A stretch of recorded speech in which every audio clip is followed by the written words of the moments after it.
Divórcio é pecado? Como lidar com... O senhor falou aí que é um tema cada vez mais delicado, e é verdade. Obrigado, Thaís. Vamos lá. Bem complexo, né?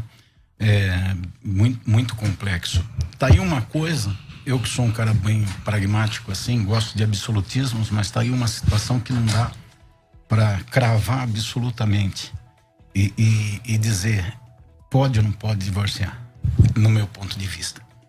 É muito complexo, cada vez mais os pastores, no meu caso, seu caso, à frente da igreja, tratando com as coisas, dificilmente nós recebemos hoje uma pessoa que vem do mundo e já não vem de 2, 3, 4 relacionamentos. Hoje é o dia da conversão das mulheres samaritanas. Elas chegam e a gente tem que administrar essa situação e saber como lidar com isso. Então, fica difícil a gente bater o martelo e afirmar uma coisa. Mas, a princípio, a gente tem que ter uma linha de conduta, tem que ter um raciocínio sendo construído. Estava até pensando, pastor César, pastor Elias, que hoje o ouvinte, o assistente, aquela pessoa que está participando do programa, se ela participar do programa fazendo palavra cruzada, ela não vai entender nada, porque não dá para pegar um ponto e olhar aquilo e dizer ponto final, acabou, esse assunto. Tem que hoje ficar bem atento, prestar atenção em cada palavra, em cada argumentação que nós trouxermos aqui. A princípio a gente pega a ideia inicial lá de Malaquias e a gente chega a um consenso. Deus odeia o divórcio. Deus odeia o divórcio. Deus abomina o divórcio. Agora vamos entender o divórcio como aliança. Então vamos entender o seguinte: Deus odeia a quebra de aliança. O divórcio não, o casamento como aliança. O casamento, desculpa. O casamento como aliança. Deus odeia a quebra de uma aliança. Fica muito mais fácil de entender isso. A gente faz alianças na vida e Deus odeia a quebra de aliança. Então, o casamento visto como um divórcio, a princípio, ele não é algo recomendável. Eu nunca recomendo um divórcio. Em situações das mais cabulosas, eu nunca recomendo o divórcio. Mas em alguns casos, porque é um tratamento que tem que ser feito artesanal com cada casal, cada família, não tem uma regra estabelecida. À luz de cada detalhe, né? Exatamente. Muito complicado. Em alguns casos, quando o casal chega à conclusão do divórcio, eu apoio. Nunca recomendo. Nunca digo e indico o caminho do divórcio. Aí eu já quero perguntar aqui agora, e se a mulher está apanhando do marido? Exatamente. Aí o senhor também não recomenda o divórcio? Não, é por aí que eu estou indo, que em alguns casos, em algumas situações... Não tem outra saída. Então, mas tem que se ouvir cada situação, né? Porque quebrar a aliança é complicado. Qualquer tipo de quebra de aliança, uma aliança comercial quebrada, uma sociedade é complicada. A aliança com Deus é a maior referência, né, que existe. Então, quando a gente olha a aliança que a gente tem que ter com Deus, e a gente sabe que Deus abomina a quebra da aliança e dessa aliança com Ele. Mas tem momentos que é quebrada. Tem gente que quebra a aliança com Deus. Aí já é unilateral, porque Deus nunca vai quebrar a aliança. Mas o homem ou a mulher quebra a aliança com Deus. Então, alianças têm ruptura. Então, o casamento tem ruptura e tem divórcio? Tem. A Bíblia contempla algumas situações e no decorrer a gente vai falar sobre elas. Pastor Elias Soares de Moraes, e aí? Divórcio é pecado? Olha, eu subscrevo aí a quase que 100% de tudo que o pastor Joel Stevanato acabou de apresentar. E vamos começar pela instituição do casamento, né? Casamento, do latim casamentum, significa terreno com casa. Mas ele vai muito além dessa perspectiva que nós descrevemos do ponto de vista etimológico. O casamento é uma união ou uma instituição divina. Foi instituído por Deus lá no Jardim do Éden, depois referendado novamente em Gênesis capítulo 9, e depois ele foi até mesmo consagrado pelo Senhor Jesus Cristo quando na festa em Caná da Galileia. E Hebreus capítulo de número 13 diz que honrado entre todos seja o matrimônio e o leito sem mácula. Portanto, olhando o casamento nessa perspectiva e também de que é uma união indissolúvel, ou seja, quando Deus ele criou a instituição do casamento, que diga-se de passagem a primeira instituição divina, ele não tinha em mente a dissolução, melhor, da instituição do casamento. Porque na criação de um, Deus faz dois, mas no casamento de dois, ele faz apenas um. E isso é dito pelo Senhor em Gênesis 2:24. Também Paulo reverbera isso em Efésios capítulo de número 5. E ele chega a chamar isso, essa unidade, de um mistério. Mas ele faz uma referência a Cristo e à igreja também, que a igreja é o corpo místico de Cristo. Levando isso em consideração e que Deus odeia o divórcio, ele não é recomendado do ponto de vista da Bíblia. Mas existem cláusulas excetivas, como existem outras cláusulas. Por exemplo, quando a Páscoa não podia ser comemorada no primeiro mês, que era o mês de Abib, ela poderia ser comemorada no segundo mês. A guarda do sábado para os judeus era inviolável, mas houve momentos em que o próprio Senhor Jesus anuiu, em que os discípulos estavam comendo no dia de sábado. Então existem algumas regras, existem algumas cláusulas que a gente chama cláusula de exceção. Então, o divórcio, ele será pecado? Depende da subjetividade, ou seja, depende do caso. Esse divórcio está sendo realizado, a motivação qual é? Se nós nos reportarmos para as grandes escolas rabínicas, temos aí, por exemplo, 3. Temos a escola de Shammai, que era uma linha mais ortodoxa dentro do judaísmo. O rabino Shammai, ele só admitiu o divórcio no caso da infidelidade conjugal. No caso de Hillel, o divórcio poderia ser realizado caso a mulher não agradasse ao marido. E aí, baseando-se em Deuteronômio capítulo 4, versículo de número 1, quando o homem tomar uma mulher e encontrar nela uma coisa feia. Aí a grande discussão, que é essa coisa feia? Para o Shammai, a coisa feia era a infidelidade, a imoralidade sexual. Para o rabino Hillel, essa coisa feia seria queimar uma panela, não cumprir com as suas obrigações domésticas. Mas já para o rabino Akiva, ele representava uma ala ultraliberal dentro do judaísmo.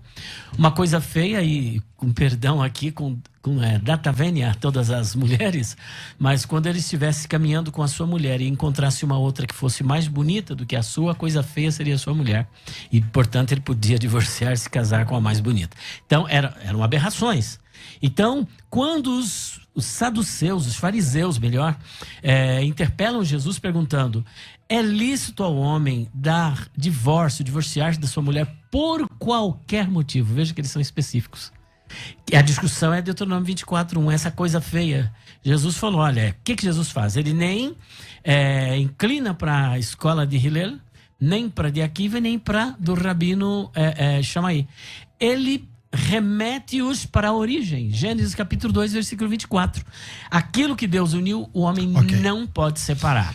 Agora, é muito fácil, né? Para vocês dois e para mim, para nós três, advogarmos do alto do nosso casamento longo e duradouro, com uma única esposa, e falarmos, não, eu nunca vou aconselhar para você se separar, não sei o quê, porque todos nós aqui temos perto de 30 ou mais de 30 anos de casamento. Agora, nos ouvindo do outro lado, como disse o pastor Joel também, tem a galera, tem os samaritanos da nossa geração que estão aí na busca da felicidade, e já tentaram uma vez, casaram, ficaram 2 meses casados, separaram. Então, como é que funciona aí a questão? Como lidar, pastor Joel, com essa demanda atual? Como é que isso... E aí? Para tratar desse assunto tem que descer do Sinai, né? Tem que descer do Sinai, da nuvem de glória, da sarça ardente, ir lá no meio do povo e contemplar onde as coisas acontecem. Onde estão acontecendo as coisas. E aí a gente vai ver o seguinte. Bom, eu penso o seguinte, a viuvez, é lógico, tem ruptura na aliança. O adultério, eu acho que não tem muito o que conversar. A Bíblia é muito clara em Mateus 19:9 sobre o adultério como um fator de rompimento da aliança. O texto bíblico que causa discussão é 1 Coríntios capítulo 7, onde tem algumas argumentações ali em que há aqueles que enfaticamente, a maioria, determina ali que não deve separar, que não pode haver divórcio, e alguns, como eu, que olha o versículo número 15, por exemplo, que nas versões de Almeida diz assim: se o incrédulo se apartar, e busca a etimologia da palavra e vê no grego que apartar vem de chorizo, e chorizo quer dizer quebrar em pedaços. Quebrar em pedaços. E a raiz de chorizo é choro, que significa produzir um vazio, deixar um vazio. Então, olhando essa raiz bíblica do grego, da língua original, a gente chega assim: se o incrédulo quebrar em pedaços, deixar um vazio no cônjuge, então aparte-se. Aí vai muito mais além do que a questão do adultério simplesmente, e tem que se pensar de uma maneira um pouco mais diametral, mais grande, maior. O que deixa uma pessoa em pedaços? O que gera o vazio numa pessoa? Uma aliança é um comprometimento das partes. E as partes estão comprometidas com obrigações. Elas têm direitos, mas elas têm deveres. O deixar o vazio, o quebrar em pedaços é quando não se cumpre aquilo que se faz parte da aliança. Uma pessoa que faz um negócio com outra e assume uma dívida e não paga essa dívida, ela de alguma forma, ela quebra em pedaços aquele que está contando com aquele recurso para poder viver. Ela deixa um vazio na vida daquela pessoa, porque ela quebrou uma aliança. Trazendo para o casamento. Tem um monte de situações, você citou agora, pastor César.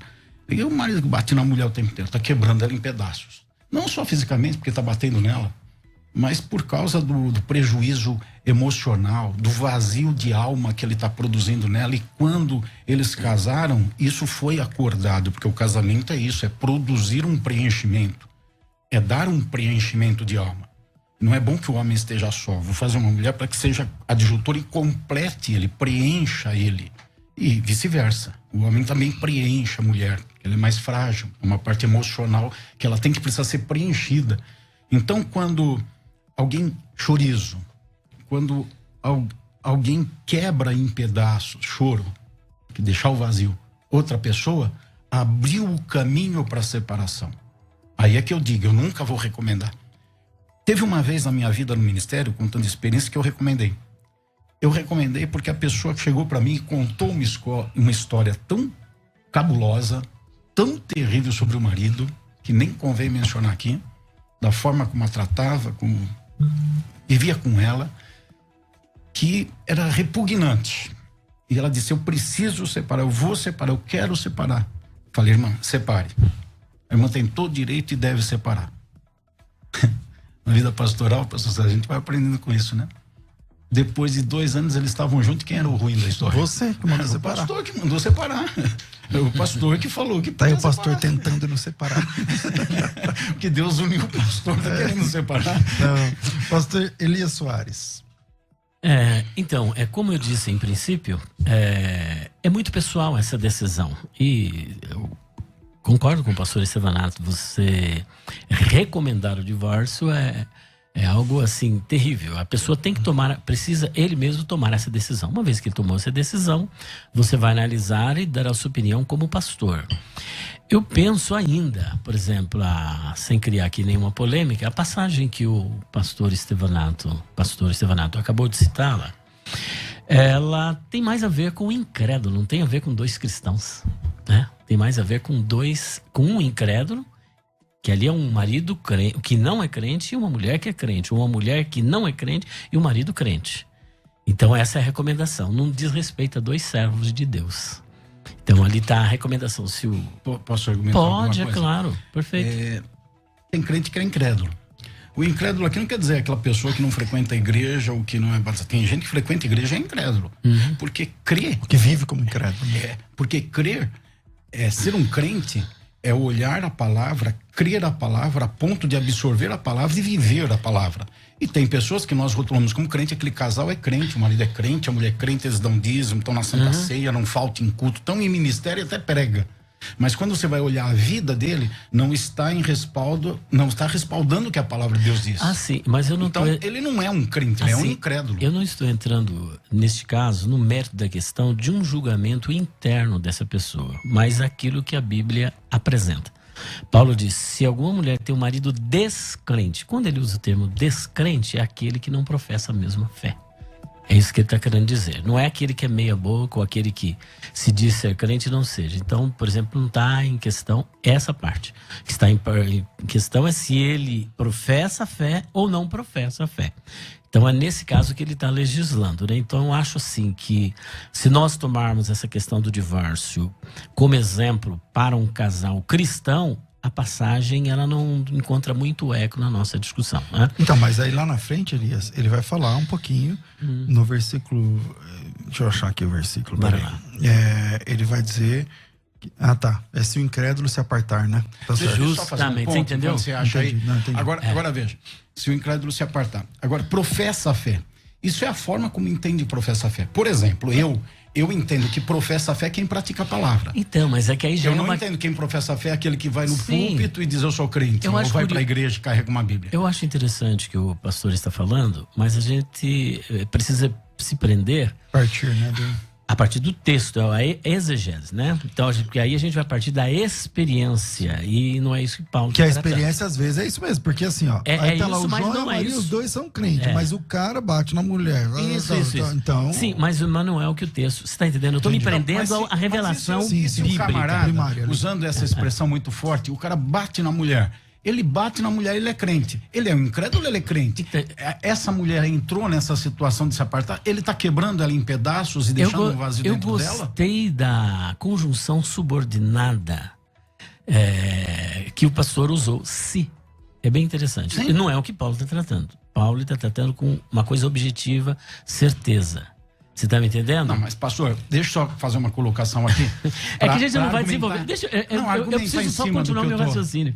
Porque, assim, Então, tá legal, mas o senhor me interrompeu então três continua. vezes. Então, o que ocorre? É muito subjetivo. Eu penso que deveríamos tratar o caso à luz de um casal cristão que tomou essa decisão e houve um fato que ocorreu na vida desse casal, seja ela sendo espancada, que às vezes não é só a mulher que é espancada, não tem marido que apanha, viu? Eu conheci, eu não quero citar aqui, uma mulher que chegou numa igreja onde eu congregava. César, o negócio foi feio. O camarada estava lá no púlpito, eu não vou nem falar o nome dele. Ela falou bem assim, ó, com essa voz: Fulano, o que você está fazendo aí no púlpito? Você não é pastor. No culto? Desce no púlpito. Desce agora. E ele pegou a malinha dele e saiu, desculpa a expressão aqui, com o rabinho entre as pernas e foi embora. Imagina o couro que ele deve ter levado em casa. Porque público, ele desceu e foi embora. Então, às vezes, a gente está aqui só na questão do marido sendo violento. Da Maria da Penha, né? Mas tem o Zeca da Penha também, viu? João, alguma coisa da Penha aí. Tem o outro lado da história. Então, vamos deixar essas experiências, daí vamos nos voltar para o texto da palavra de Deus. O divórcio, ele é algo que Deus odeia. Ele não é recomendável. O casamento é uma união indissolúvel. Há possibilidade de você lutar até o último momento pela sua união. Quando eles questionaram Jesus, eles disseram assim: bom, se é assim, por que Moisés ele deu ordem para o divórcio? E existe um único texto na Bíblia sobre o divórcio, né, que é o Logos Apostasion, né? Separação, carta de separação, a quebra da Ketubá. Então, o que ele disse? Falou: Moisés permitiu, ele não ordenou, permitiu o divórcio por causa da dureza do coração. Da dureza do coração. O que ele quis dizer com isso? Quando não há perdão, quando a pessoa não consegue perdoar, é mais fácil se divorciar. Só que aí é subjetivo, cada um sabe onde foi ferido. Porém, cada Jesus, ele usa esse texto, é verdade. Eu concordo, acho que o pastor também está no texto. Só que Jesus usa isso atestando o divórcio. Usando o divórcio. Sim, mas essa cláusula que com você chama de esta abertura, a cláusula excetiva, ele atestando, mas ele falou, só que no início, olha o que ele diz. Ele faz questão de não bater foi nessa assim. tecla. Não foi mas assim. Agora é. Agora é porque, e ele explica. Ele mostra como era, o que está acontecendo e por que está acontecendo. Se você está disposto a perdoar o agravo, pastor César, ontem eu lendo o livro do profeta Oséias, profeta Jeremias, Deus, ele recebe uma mulher prostituta por 2 vezes. Na simbologia do profeta Oséias, o que ele diz? De volta. Vai. Não, é só que antes. Ama uma mulher de prostituição. Ama uma mulher de prostituição. Não estava mandando o profeta se prostituir, mas amar uma mulher de prostituição e se casar com ela. E ele vai e se casa. Só que dentro de pouco tempo, Ela volta. esta mulher é infiel e volta à sua prática de prostituição. E Deus fala, vai, toma ela de novo. E no capítulo 14 é de chorar. Olhando para todo esse quadro de adultério, de desvio desta mulher, de comportamento imoral, que Jeremias chega a comparar como uma égua no cio, como uma mulher ninfomaníaca, insaciável à procura de muitos parceiros. Ainda assim, no capítulo 14, ele diz, volta, Israel, para o Senhor teu Deus, porque pelos teus pecados tu tens caído. Ele ama essa mulher que já caiu uma, duas e até talvez muitas outras vezes. Ele a perdoa. Ele se casa com ela lá no deserto. Foi lá que Deus casou. Tirou ela da prostituição do Egito, se casa, faz uma aliança, faz um pacto. O primeiro pacto, que é no Sinai. é o pacto. Antes é o abraâmico, que é a Brit Milá, que é o pacto da circuncisão, tendo como povo da aliança aqueles que se circuncidaram, e depois no deserto, e depois eles caem com baliza, aprontam, pintam e bordam. Então eu penso o seguinte, que vai depender da disposição. Se você não quiser perdoar e não quiser, Deus não vai te condenar. Não vai te condenar porque o adultério é uma ruptura, é um estrago, é um mal. E às vezes a pessoa que vai adulterar pensa que o mal é só para o marido, é só para a mulher. Não, é para os filhos, é para os parentes, é para a comunidade, é para a igreja, repercute, reverbera. De Davi nós estamos falando até hoje. Pastor Joel. Nós temos um mundo ideal e um mundo real. O Éden é o ideal. O real é fora do Éden. O ideal é que todo mundo seja salvo. O real é que a maioria vai ser condenada. O ideal é que o casamento seja indissolúvel. O real é que 56% das uniões no Brasil terminam em divórcio.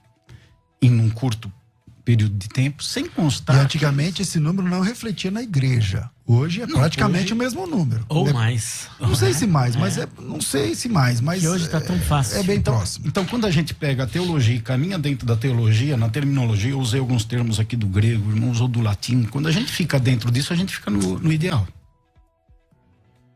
Só que a vida pastoral e o relacionamento com as pessoas é real. É real. É real. E tem pessoas com lágrima ali nos olhos, e tem mulher com ferida no corpo, e pior do que ferida no corpo, ferida na alma. Tem mulher vazia, tem mulher de 10, 15 anos só sendo massacrada e usada ouvindo sexualmente. A gente agora, tem gente assim. Sendo só usada sexualmente. E usada de forma absurda até. E essas pessoas é que estão querendo uma resposta. Ou também tem homens, eu vou falar a partir de gabinete pastoral.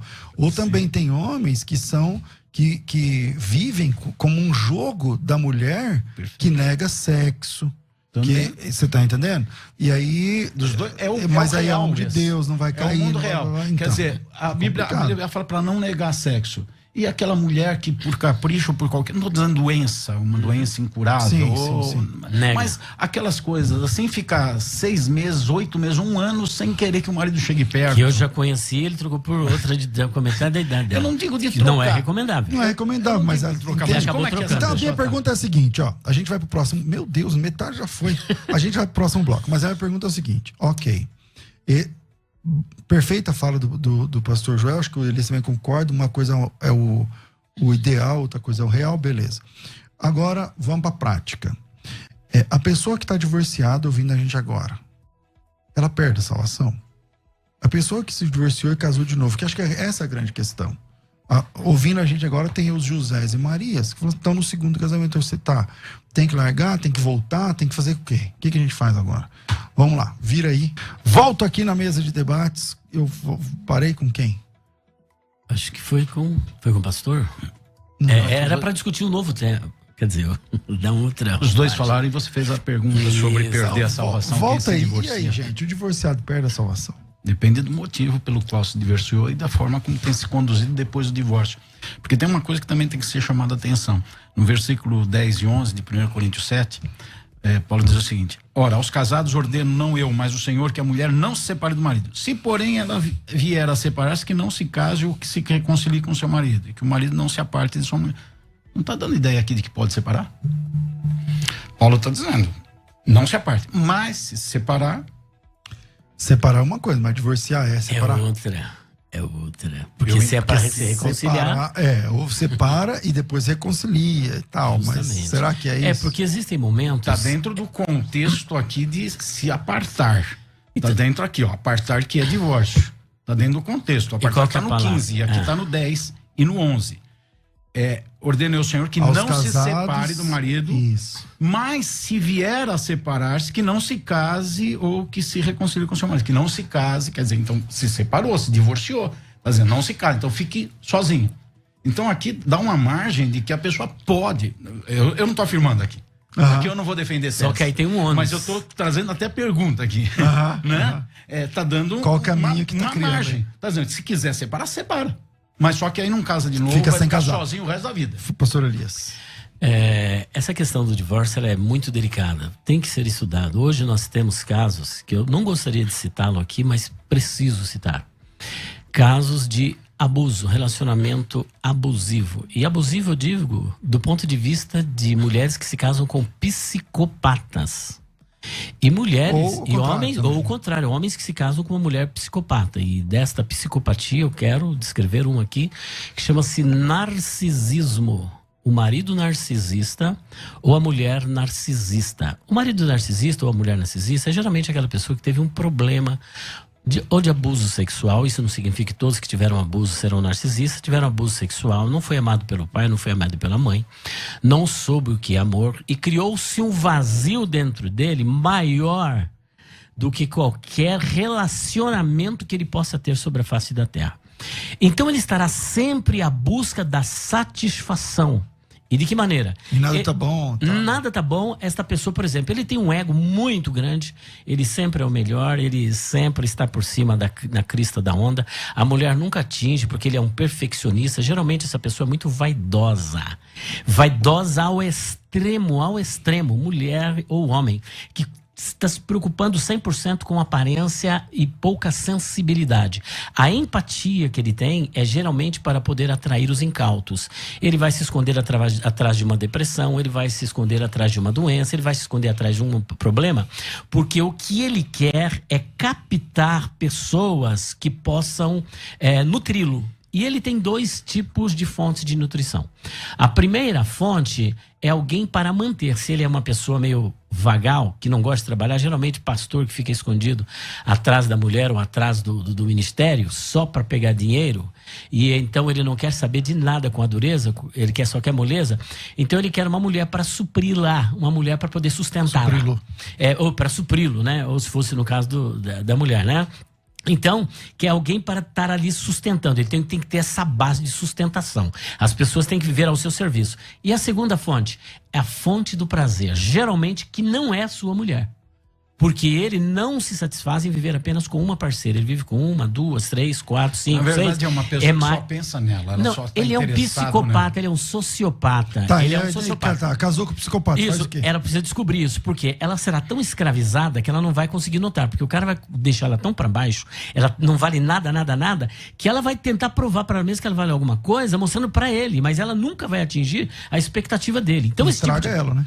Acaba com o ministério. Eu não quero aqui citar, mas nós temos um caso aqui na Zona Norte em que acabou quase que uma igreja. Não acabou porque essa mulher ela foi ponta firme, ela se levantou, mas ela tinha um marido doente, que ele assediava todas as irmãs que ele podia dentro da igreja, através do WhatsApp. Cuidado, mulher. A pessoa entrou no seu Facebook, pegou uma foto sua, começou a te elogiar a sua foto, começou a traçar elogio. Pastor, caia fora. É narcisista, é doente. Começa assim com elogiozinho, daqui a pouco ele vai criar um inferno na sua vida, vai destruir vidas. Então, mulher, você que está debaixo de um jugo desse, de um narcisista, ele sempre está se esquivando e está cheio de pastores. Infelizmente eu tenho que denunciar. Está cheio de pastores. Há poucos dias a Abigail recebeu cantada de 2 pastores. Um do Rio de Janeiro, do exterior de São Paulo.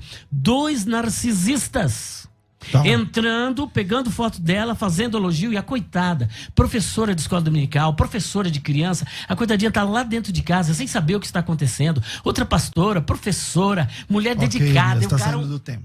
Isso, não. O que eu estou dizendo é o seguinte: neste caso, mas neste caso, divórcio é cabível. Feito Você aí uma está... utilidade pública. Utilidade pública. Pastor Cuidado. Joel, fala isso não.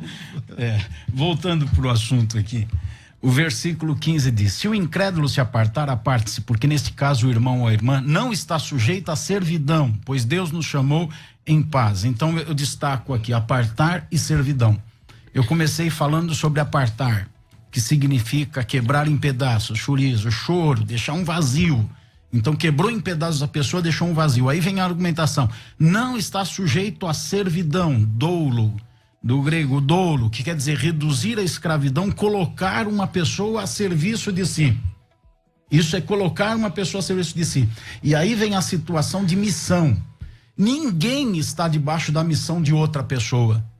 Todos estão debaixo da missão dada por Deus. Quando muitos maridos, principalmente, aí é mais um marido, né? A mulher tem que ser submissa, tem que estar debaixo da minha missão.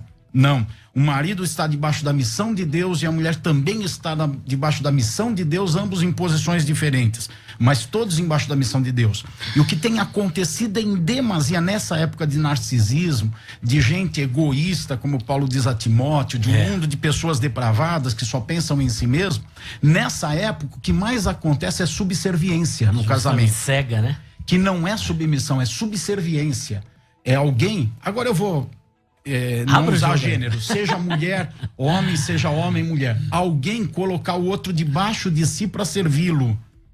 Tá quebrando a pessoa. Tá quebrando a pessoa, tá gerando vazio na outra pessoa.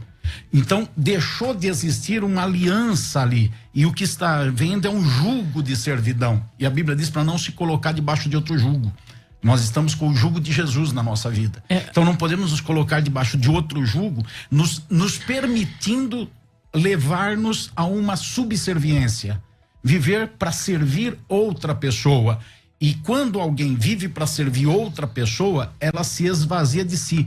E nós já devemos nos esvaziar de nós para servirmos a Deus. Então eu não tenho como me esvaziar de mim para servir a um pastor, para servir a uma mulher, para servir a um homem, para servir uma outra pessoa. Porque eu vou negar aquele que foi entronizado na minha vida, do qual eu tomei como referência para me esvaziar e servi-lo. Bom, tem alguns áudios que estão chegando. Deixa eu ver pelo menos uns 2, porque o assunto é muito importante e o tempo é muito curto. Vamos lá. Bom dia a todos. Passei por um divórcio por conta de porneia, pecado de imoralidade sexual. Era comparada a sexualidade com homens do passado, masturbação, xingamentos. Queria ser tratada como garota de programa. Desrespeitosa, xingava e por último sofri um infarto e sofri abandono de incapaz.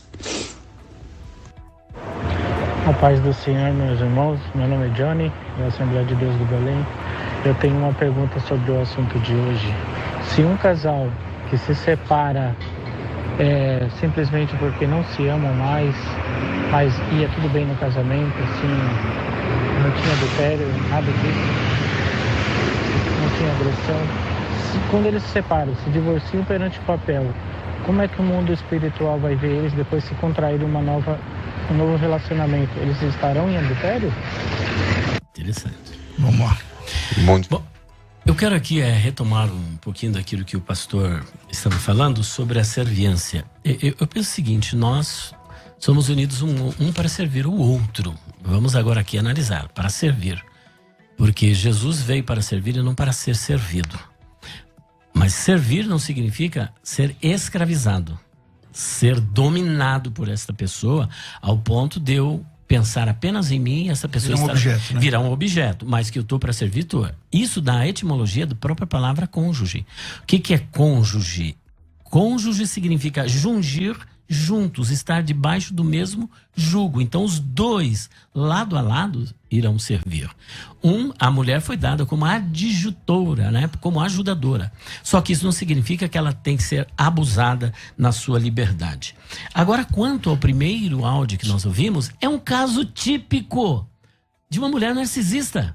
Uma mulher que só pensava no prazer sexual. A mulher só pensava nela. Ela queria tudo para satisfazer as suas fantasias. Ele era um escravo sexual desta mulher. Aqui nós temos um caso típico. Então, é aquela famosa ninfomaníaca. A mulher insaciável, o marido insaciável. Ele só pensa, respira sexo, sexo, sexo e prazer e dinheiro e para sua satisfação. E o contrário? E quando a pessoa não procura o sexo? Bom, aí... também tem, eu acho que até em número maior... eu falo dentro de gabinete pastoral. Pastor, meu marido não me procura. Pastor, minha esposa não quer saber. Pastor, faz Neste caso é pecado. Pecado porque há um mandamento na palavra de Deus, em 1 Coríntios capítulo 7, versículo 1 a 5, onde nós não devemos negar o sexo um para o outro. Porque quando você se casa, você não pertence mais a você, mas pertence a outra. É claro que tudo dentro de uma prática que não extrapole... E como tratar? Oi? Nesse caso, você divórcio? tem que... Não, Cabe o em divórcio? primeiro lugar, nós já vamos até entrar aqui na incompatibilidade, que aqui já seria um caso de incompatibilidade, não de traição, de infidelidade. Mas está expondo a outra pessoa à queda.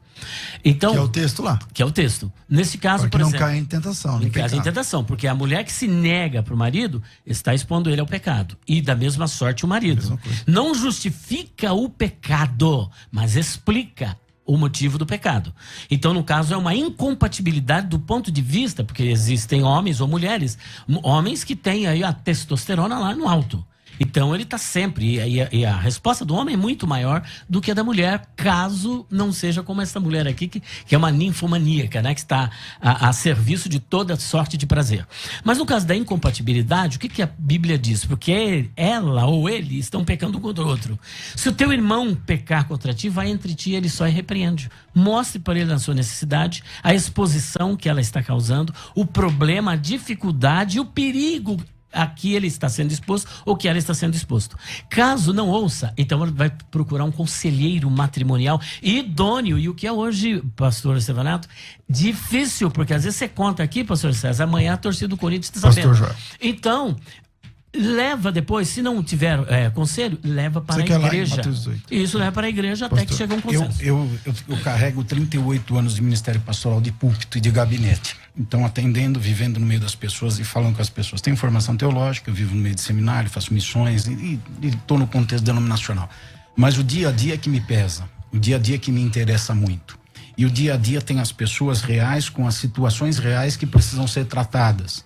Então, nessas situações é que a gente precisa responder para elas no dia a dia, e esse programa é uma grande oportunidade para ajudar nisso e corroborar, responder para elas se elas vão ser salvas, se elas vão ser condenadas, se elas podem, se elas não podem se separar, se elas podem ou não podem casar de novo. Não é fácil a nossa missão aqui, nós três no programa, porque como eu comecei falando e todo mundo concorda, é artesanal, cada situação tem que ser tratada com uma dose com seus detalhes, não dá analisados para dizer aqui pode, não pode, dá, vai ser salvo, não vai ser salvo, é difícil, não dá para chegar a essa conclusão. Tem que ser tratada as situações, mas em linhas gerais, o casamento é uma aliança entre um homem e uma mulher onde cada um tem a sua parte. E como todo contrato, quando uma parte abusa do direito que ela tem e não cumpre o seu dever, esse contrato, essa aliança entra em processo de falência. E o processo da falência leva à morte. E a morte, no caso do casamento, é o divórcio. Então o divórcio é uma realidade, por isso que Jesus falou, por causa da dureza do coração de vocês, é que Moisés deu a carta de divórcio. Então vocês não quiseram viver dentro de um mundo ideal, tem que praticar o real. E o real exige, às vezes, o divórcio. Tempo é curto demais, vinheta de considerações finais, porque grande é a fúria quando o assunto é divórcio. Vai. Considerações finais. Debates com o pastor César Cavalcante. Comecei com o pastor Joel, vou terminar com você ali. As suas considerações finais, o que você quer falar? Olha, não baseando-me em experiências, mas no que diz a palavra de Deus, o conselho é: não se divorcie, Deus odeia o divórcio. Mas existem, como nós dissemos no início, cláusulas excetivas expostas pelo próprio Senhor Jesus, em que há situações em que a união é um estrago, não dá para continuar. No caso de infidelidade, pessoas que não se arrependeram, pessoas que continuam, principalmente nessa questão do narcisismo, ou a mulher que fica sendo espancada pelo marido. Então existem várias situações que precisam ser estudadas e que o divórcio às vezes é a melhor solução. Ah, mas eu me divorciei e não foi por essa causa real e eu pequei, será que eu vou para o inferno? uma coisa eu te digo, não se divorcie, mas o único pecado que não tem perdão é a blasfêmia contra o Espírito Santo. Se você se arrepender, há uma resposta de Deus para você, ele vai tratar o seu caso de acordo com a situação. O que você quer divulgar, Elias? Olha, nós temos aqui o livro Perguntas é Difícil de Responder, volume 1, 36 questões, com quem se casou Caim, onde esteve Jesus 12 aos 30. Temos aqui o volume 2, Jefité sacrificou a sua filha, quem foi Maria Madalena, de onde veio Deus, quem criou o mal, são quase 400 páginas, 75 questões. O volume 3 também, quem são os filhos de Deus? Gênesis 6:2, o que a mulher de Jó disse para ele. São 59 temas aqui trabalhados no grego, hebraico, aramaico. E por último, nós temos aqui o dicionário de palavras, expressões, interpretação e curiosidades bíblicas com mais de 1.100 páginas. Se você quiser adquirir essas obras hoje, olha, só esse aqui custa 360. Hoje você vai levar tudo por 330 e não importa onde você mora, nós vamos andar para você. Como é que faz? Vai por onde? 0 operadora 11 9 4626-3000, 0 operadora 11 9 4626-3000 ou 0 operadora 11 9 4901-6633 ou indo lá na Conde Sarzedas 160, loja 27, no bairro da Liberdade, São Paulo. Pastor João, privilégio de receber suas considerações finais. Prazer ter estado aqui mais uma vez, participar desse programa de nível tão elevado. Minha consideração final vai no princípio de todas as coisas. Ame a Deus sobre tudo, ame o seu próximo como a si mesmo. O casamento é uma expressão desse amor, onde duas pessoas amam a Deus e cada uma ama a si e ama o próximo. Não é justo uma aliança ser mantida quando apenas uma pessoa é amada e a outra é usada. Então, quando alguém está sendo quebrado dentro do casamento, esvaziado pelo outro, não por uma palavra, ou por um dia ou por um mês, mas por anos, por uma sequência de destruição, o divórcio, que não é o ideal nunca, passa a ser o real para a vida de muitas pessoas. Pastor, quem quiser conhecer o Brasil para Cristo no Mandaqui, suas redes sociais, como é que faz? Nós estamos ali na Avenida Ultramarino 616, principal avenida do bairro do Mandaqui, que faz ligação entre alguns bairros, e você será sempre bem-vindo lá para conhecer horários, dias. É muito complexo, tem muita atividade da igreja, temos trabalho online também.